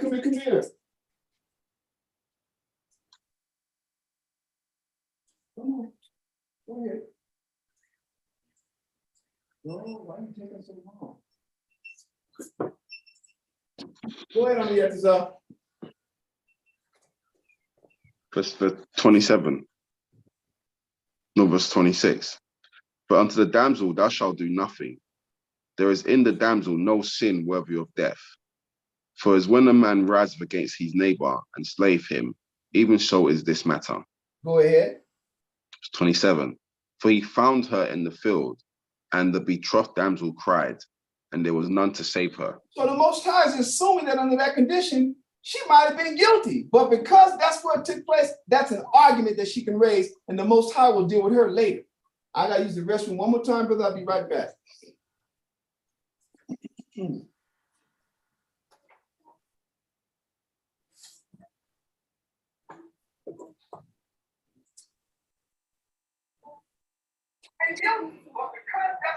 That's great. It's for real. So.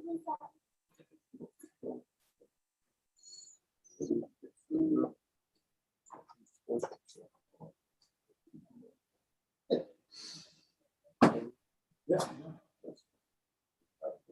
Verse 25 says, "May I force her." Yeah. 24, she cried not, and she consented. It's consent. I'm gonna ask him, but I want to know when a woman has sex with somebody, she's married. That's for life, right?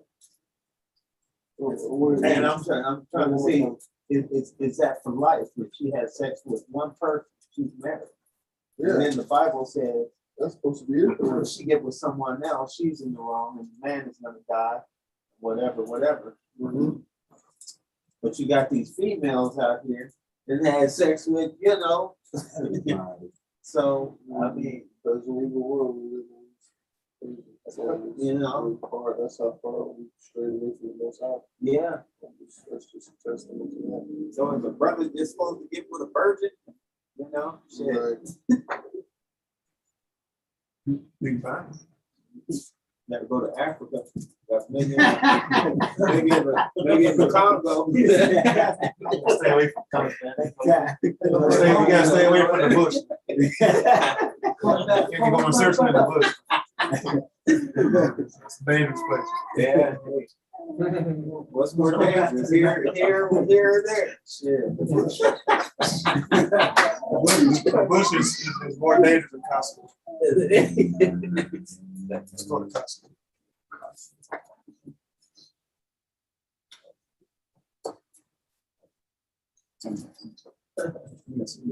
I'm being serious. It's funny, but it's real. How real is it? Good Lord.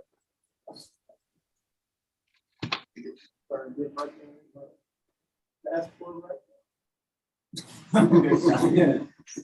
Are you serious? now. No, he's serious. You want to put it? You want Man, I to might go to the bush, bro. No, I want to go to Africa. They want to cancel.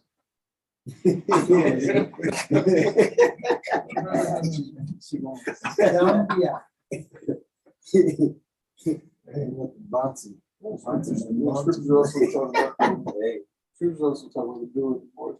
When it comes to that, instead of free issue conventions, free Oh, they say that again? the scriptures also talk about doing divorce. She can be free from that man. So, but I thought there was no divorce in God's world. Exactly, but if provision, yeah. Oh, which is part of the thing now. was trying to stay with. While he was reading, I think about Invest in the person. that's a good question. Bring it up. Bring it up. He'll take it apart. Bring it down. He'll bring it up. I didn't really even expect him to answer that. I was like, hey, you can get back with me if you want to, because I know that's a tough question. Oh, he's asked this.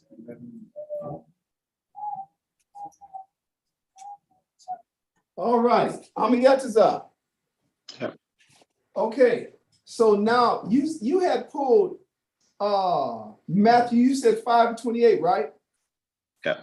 So don't let Deuteronomy go, Deuteronomy 22 go yet, because that one is going to take us into verse 28. Matthew 5 goes with this. Matthew 5 proves, well, first go to Matthew.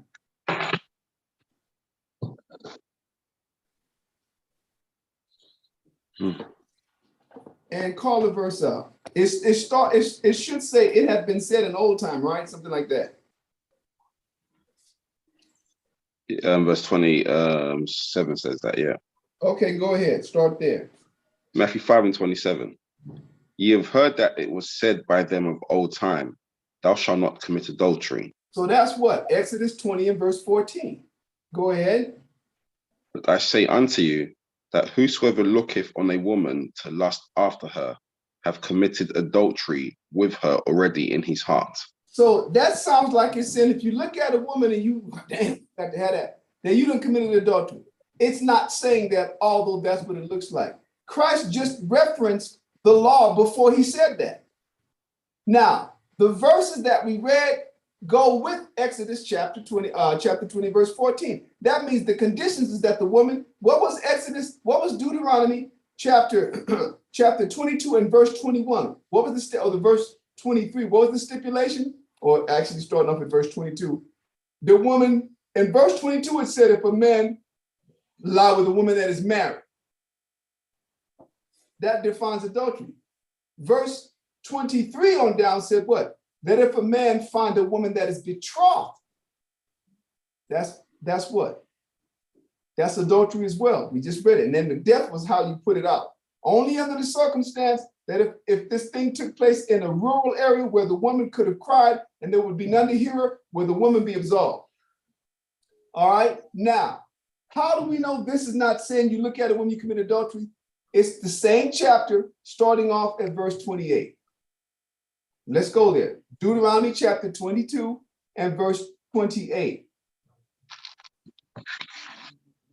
Deuteronomy 22 and verse 28. Hold If a on. man, Say that again.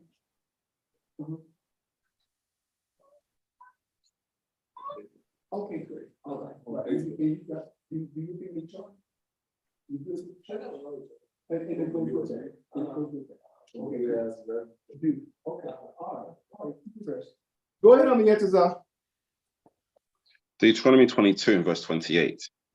If a man find a damsel that is a virgin, which now is not, here's a woman that is a virgin. Go ahead.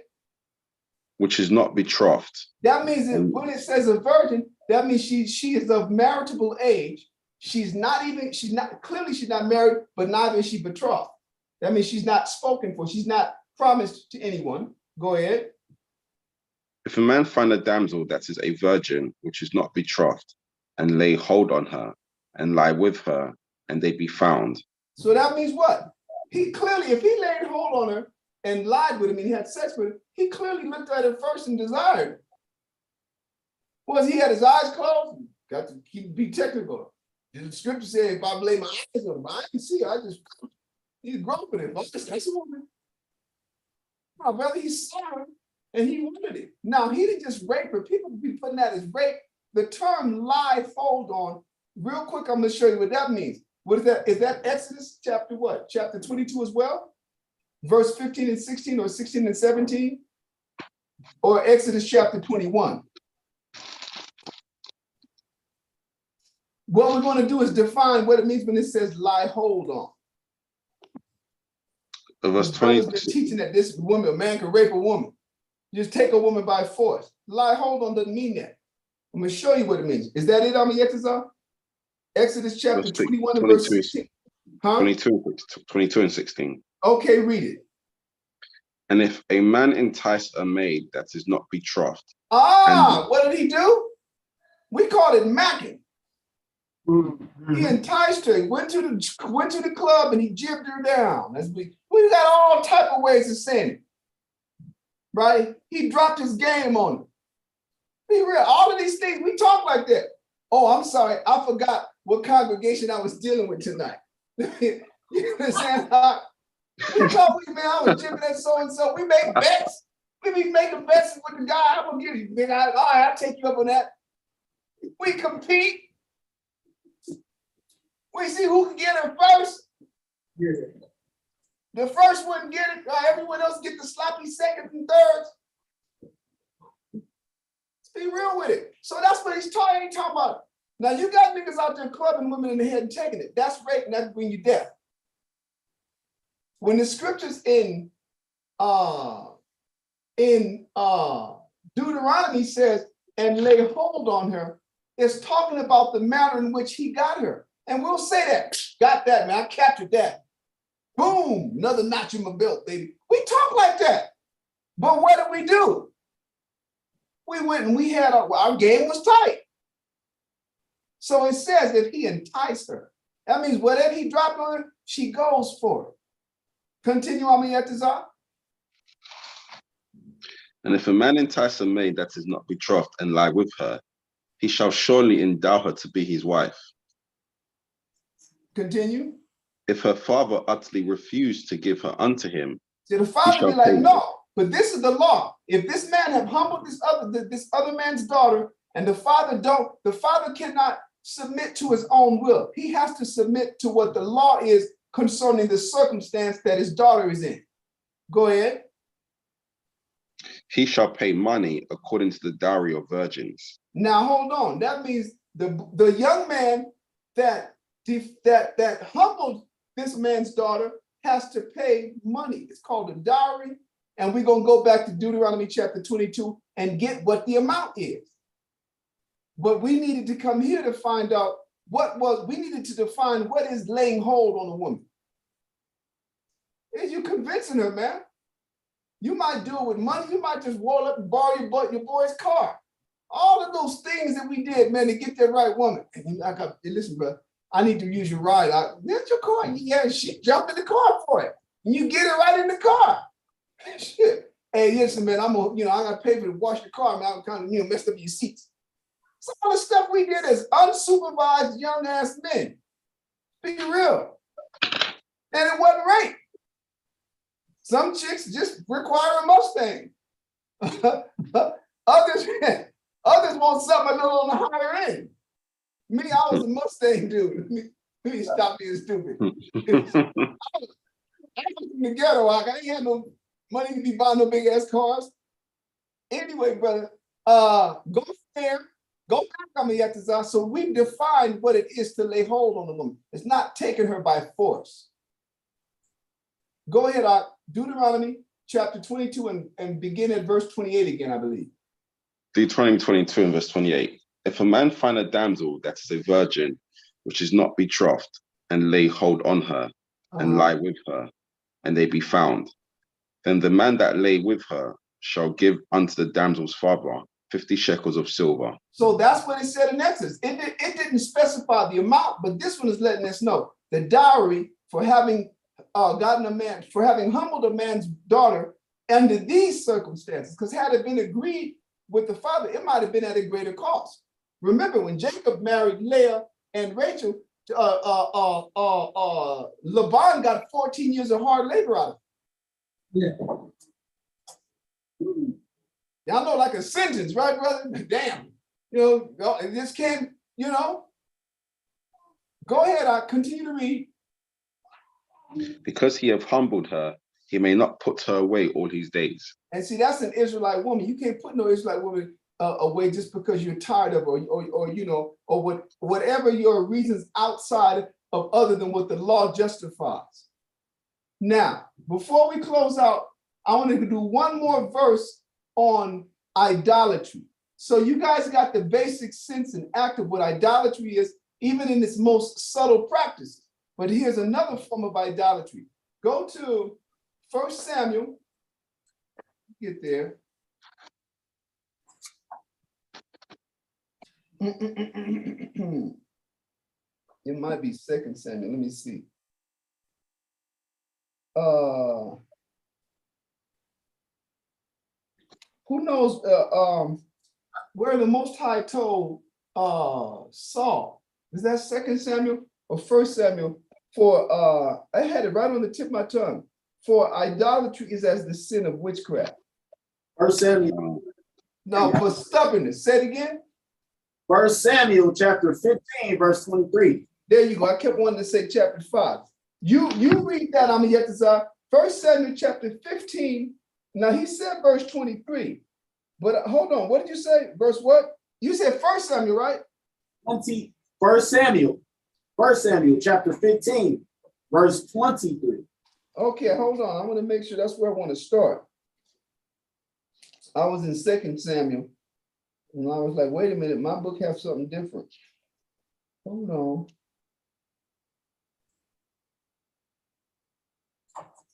Yeah, I want that. I want verse 22 and 23. This is the Most High responding to Saul, the king of the first king of Israel from the tribe of Benjamin, having disobeyed a second order from the Most High. This was the second time Saul messed up.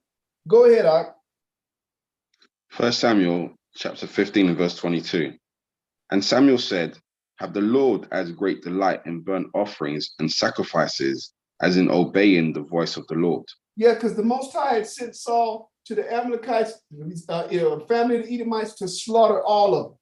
And Samuel let the king live and came back with all the cattle. So we can make a sacrifice to you. And the Lord said, do I give a damn as much about sacrifice as I do as you obeying me? That's what he's telling you. Now he's going to tell you how the Most High deals with rebellion or disobedience. What is his sentiment toward disobedience or rebellion? Go ahead. Behold, to obey is better than sacrifice, and to hearken than the fat of rams. Go ahead. Verse 23, for rebellion is as the sin of witchcraft. That's what the Most High considered rebellion. This is not figurative. You're rebelling, you're a witch, male or female. Continue. And stubbornness is as iniquity and idolatry. That means when you are determined to have, this is what stubbornness is, the determination to have one's own way. In comparison to obeying the Most High, stubbornness is idolatry. And you are the focal point, because obedience is what? Is how you honor and venerate the Most High. Disobedience, your stubbornness, is how you honor and venerate yourself. Yes, brother. So stubbornness is an aspect of pride, basically. Yeah, but he's telling you it's be more severe than pride. It's idolatry. Now, you prideful in doing it. It's how pride manifests itself. One person might think his reasoning supersedes that of the authority of the Most High, and that's what most people do. They think higher of themselves than what is deserved. That is what pride is. Persons, how can we put it? Unmerited high esteem of oneself. That's pride. You think more of yourself than you are. And we just read all the verses that the Most High said he honored the lowly. He is honored of the lowly. So stubbornnness is, the root of stubbornness is what? You want to have your own way. Now, why you want to have your own way? You might think your way is the better way. That's idolatry. That's why we're reading it. So that you understand that. All right, that's another way in which idolatry manifests itself. All right, and with that, listen now. Next time we covered idolatry and adultery. So next time we'll be able to take the entire time and really put it on fornication. Now, let me call this to y'all's attention. We just read in Deuteronomy chapter 22 and verse 28 on down. We just read in Exodus chapter 22 and verses 16 and 17 that what? That when a man get with a woman for the first time, he got to give the woman's father some money. And she says, "Why? First time you have sex with a woman is not fornication. Huh? Fornication is not, quote, premarital sex." All right. We just read that. Fornication. Now I'm going to tell you under that circumstance what could be fornication. What did the Lord say in Exodus and Deuteronomy? That if a man giveth that woman for the first time, having paid the dowry to the father, what was the stipulation with respect to that woman? It says he can't put her away all the days of his life. You know what would make that move fornication? Is when he put her away unjustifiably, because fornication is deviation or disobedience to the laws of the Most High. That's what fornication is. And you understand what I'm saying? That's mad. People think fornication is when you sleep with a woman before marriage, but fornication is actually when you leave her after sleeping with her. Exactly. That's fornication. Because you broke the law. Not all fornication is of a sexual nature. If you transgress the dietary law, you got a pork chop sandwich, you're a fornicator. Nothing to do with sex. You're violating the laws of the Most High. Yes, brother. Well, we had a little discussion here, but like, if a woman has sex with a man, she is married, correct? We say married because why? Because she's his wife. What she did was she dealt with the consummation. But it's the same. If a man has sex with a woman, he's her husband. He got to take her. He's responsible for her. Okay. So nowadays, these women have sex with 2, 3, 4 guys. So nowadays, brother, you're talking like how old are you? Well, I'm 50. Okay, I'm 58. So we're close enough. You're talking like when we were kids. But we'd be lucky we find one that done had sex with 2 or 3 men. Yeah, that's what I'm saying. So I'm saying, any woman you get with, you're a damn near dude. Let me say this, and that's why we need the school and the teaching. We all are defiled. People think that the women is only defiled from the dating process. But what does that process do for men? But it makes it easier and easier and easier for us to lay down a woman and walk away. It makes us we forfeit our responsibility. We don't, listen, we grow up like animals, like beasts. That's why, listen, that's what the whole club is about. The whole club move, it's about just chasing the power, to satiate your loins. That's it. So yes, the woman is defiled, but the man is even more defiled because how can she be defiled having participated in the thing that defiled her? And then we not be as defiled having participated in the thing that defiled her. If we didn't do the right thing, she didn't do the right thing. If she didn't do the right thing, we didn't do the right thing. Everybody's best thing. Guess what it does? It reinforces that as a habit. It reinforces the process of getting to a point in a relationship where beyond this line, I'm not taking this. This is why the Most High said in Deuteronomy 24, after the second man that she's been with, she's defiled. Because she's less, after the woman has been with 2 men, the scripture says she's defiled. Okay. Because why? It makes it less probable for her to, how can I say it, for her to, I don't want to say acclimate. It's not a mere matter of acclimating, to conform to that man. She has to make, when a woman is given to a man, her father, her parents, her brother have done enough so that she can what? Become conformable to whoever she's going to be with. She has to become what the scriptures say, when a man begetteth a wife, he begetteth a possession, a help like unto himself. That means when you get a wife, you're actually getting a figure that can become another you with time. That's what the Lord referred to her as a help meet, not a helpmate. Ain't no helpmate. The term is meet because it means she's a help sufficient for you.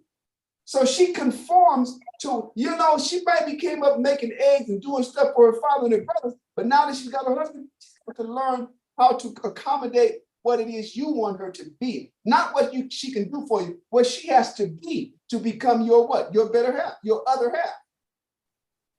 And that process is ruined. But in these final days, that process, or I should say the woman is ruined in that process, and it ruins the man too. Because now what? He have no skill in cultivating her. All he's done is participate in the process that defiled her. But to come back and make a woman from the ground up, he don't know how to do it. Why? Because he haven't been made up. Remember, he participated in the very same process. And so it's just as easy, maybe if not easier, for when things become challenging, he walks away. We're both messed up. Then you got men that's all feminine. Oh, Luther Vandross, she hurt my feelings. I was listening to a Luther Vandross song today. I was trying to learn the bass line. Most of the songs that he did with Marcus Miller, right? And I think, what was it called? I Don't Want to Be a Fool, right? Remember that old song? Luther was a bad dude, right? So, but them songs, huh? He run around here, you know. I mean, you see, he's singing about, I ain't gonna let her get me again.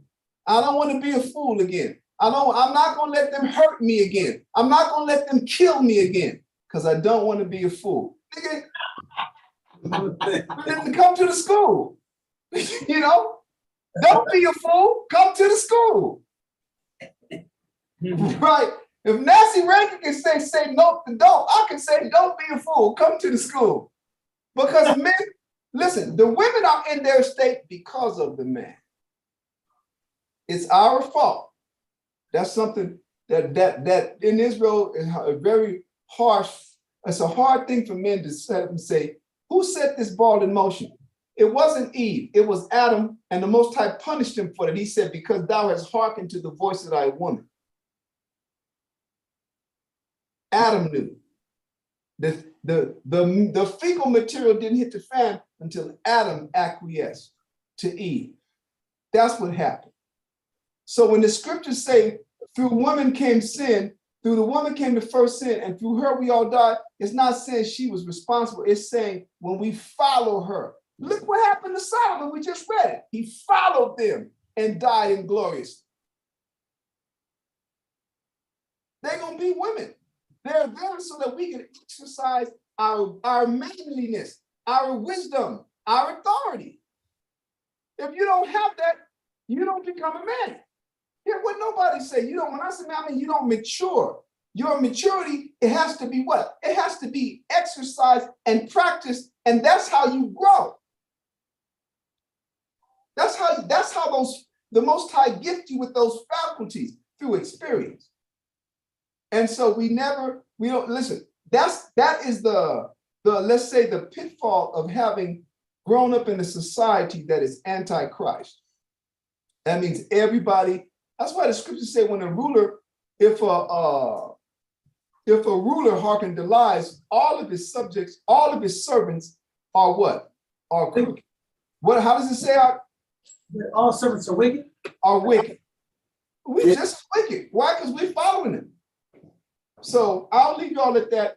Next, it's going to be the end of August, the last Friday in August, and we're going to pick up and go as deep as we can, or I should say as thorough as we can on fornication. And our two main tools is really going to be Ezekiel chapter 16 and Ezekiel chapter 23. Those are the ones that best detail what fornication is. All right. Shalom, Akin. Hey, shalom, brother. I'm a Yatazar. Right. Yeah. See you tomorrow. All right. All right. Shalom. Shalom, y'all. Oh, wow.